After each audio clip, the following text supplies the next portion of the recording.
சிசுபாலன் ஏமாற்றத்தை அடைஞ்சாங்கிற ஆண்டாள்.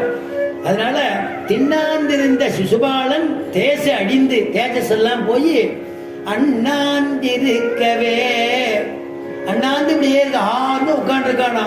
கிருஷ்ண பரமாத்மா ஆண்டவளை கைப்பிடித்த பெண்ணாளன் பேணும் போர் பேருமரங்கமே பெண்ணாளன் பேணுமோர் பேருமரங்கமே. எங்க கொண்டு முடிச்சாருன்னா கடைசியில அந்த கிருஷ்ணன் வேறு யாரும் இல்ல. அந்த கிருஷ்ணனை இப்ப நீங்க பாக்குறதுனாலும் ஓடி போய் பார்க்கலாம். பெரிய பெருமாள் படுத்துட்டு இருக்கார், அவர் விஷயம் தானே.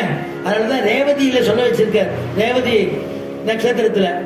அதனால ஓடி வந்து ருக்மிங்கிறவன் வந்து தடுத்தான் இல்லையா, அவனை வந்து சிரச கொஞ்சோண்டு முடிய எடுத்தாராம். அதையும் அனுபவிக்கிற ஆண்டாள். ஒரு பிதி நங்கையை தேரேற்றி கொண்டு விருப்புற்றங்கேக விரைந்தெதிர் வந்து செரு குற்றான் வீரம் சிதைய தலையை சிறைத்திட்டான் வன்மையை பாடிப்பற தேவகி சிங்கத்தை பாடிப்பற உரிப்பினி நங்கையை, உரிப்பினி நங்கைனா ருக்மணின்னு அர்த்தம். தேரேற்றி கொண்டு விரிப்புற்று அங்கு ஏக ஆசையோடு போயின்னு இருக்கச்சே விரைந்து எதிர் வந்த செருக்கோட வந்தானாம். செருக்குற்றான் வீரம் சிதைய தலையை சிறைத்திட்டான். க்ஷவரம் சொல்றோம் இல்லையா, தலையை சிறைத்திட்டான் வன்மையை பாடிப்பற தேவகி சிங்கத்தை பாடிப்பற அப்படின்னு ஆச்சரியமாக அனுபவிச்சார் பெரியாழ்வார். இப்படி ஒரு அற்புதமான பாசுரங்கள். இப்படி ருக்மணியை அழைச்சிட்டு போய் எப்படி வைதிக பத்திரிகைகள் எதுவும் குறையாதபடிக்கு விவாகம் பண்ணிட்டான் அப்படின்னு சொல்றது எல்லாரும் சந்தோஷப்பட்டா சுகபிரம்மம் சொல்லி முடிக்கிறார்.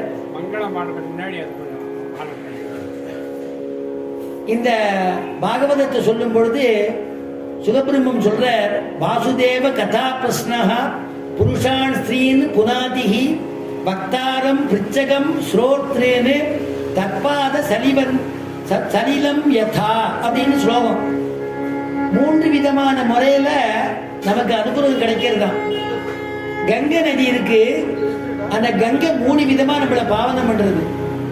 அந்த தீர்த்தத்தை வந்து புரோக்ஷிக்கிறதுனால பாவனமாகும், அந்த கங்கா நதியை ஸ்வீகரிச்சுக்கிறதுனால சாப்பிடறதுனால பாவனமாகும், அதுல ஸ்நானம் பண்றதுனால எப்படி பாவனம் ஆறோமோ அதே மாதிரி இப்ப பாகவதம் எல்லாம் நீங்க கேட்டேன் இல்லையா, ஸ்ரீ ருக்மணி கல்யாணத்தை கேட்டவா எல்லாருக்கும் எந்த விதமான குறையும் இல்லாதபடிக்கு ஆயுராரோக்கிய ஐஸ்வர்யங்கள்லாம் ஏற்பட்டு வியாதி இல்லாத, இந்த தேசத்துல துர்பிக்ஷம் இல்லாத, சத்சங்கம் நிறைய வளர்ந்து நிறைய வித்வான்கள் வளர்ந்து பகவத் குணத்தை சொல்லி ஓஎம்டி சம்பத் மாமாவுக்கு தீர்க்கமான ஆயுஷை கொடுத்து ஆரோக்கியத்தை கொடுத்து இந்த சத்சங்கத்தை தொடர்ந்து நடத்தும்படியாக பெருமாள் திவ்யானுகிரகம் அவர் கூட இருக்கக்கூடிய கமிட்டியினர் எல்லாருக்கும் சேர்த்து பெருமாள்கிட்ட பிரார்த்திச்சுக்கிறேன். அதைத்தான் இங்க பாகவதத்தை சொல்லும் பொழுது பக்தாரம் அப்படின்னா சொல்றவாளுக்கும் புண்ணியமா, சொல்றவாளுக்கும் பெருமாளுக்கு இப்ப கிடைக்கிறதா.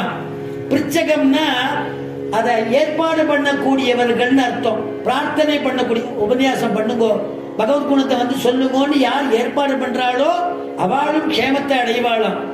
அதுக்கப்புறம் என்னன்னா ஸ்ரோத்ரேன்னு, ஸ்ரோத்ரன்னா கேட்கறது, காது தானே கேட்கறது, நீங்க எல்லாம் கேட்கிறீங்களே நீங்களும் பாவனத்தை அடைவீர்கள் அப்படின்னு இந்த ஸ்லோகத்தை பாகவத்துல முதல்லயே வைக்கிறார். எப்பொழுது பலஸ்ருதிங்கிறது கடைசியில தானே வைப்பா, பாகவதத்துல முதல்லயே சொல்லி இந்த பாகவதத்தை எல்லாரும் கேளுங்கோ அப்படின்னு சொல்லி ஒரு கிருபை பண்றா. அப்படி இது வரைக்கும் இந்த கல்யாண ருக்மிணி கல்யாண வைபவத்தை கேட்டவாளுக்கு எல்லாருக்கும் சகல க்ஷேமங்களும் ஏற்படணும். ஒரு 5 நிமிஷம் கொஞ்சம் பொறுமையா இருக்கணும், ஏதோ பேசணுங்கிற, அதுக்கப்புறம் மங்களம் பாடி முடிச்சுடணும்.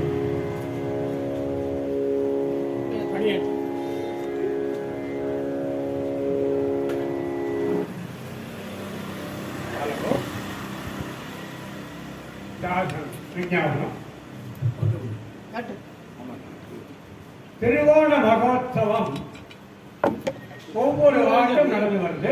இது 71வது ஆண்டு. ஒவ்வொரு வருஷமும்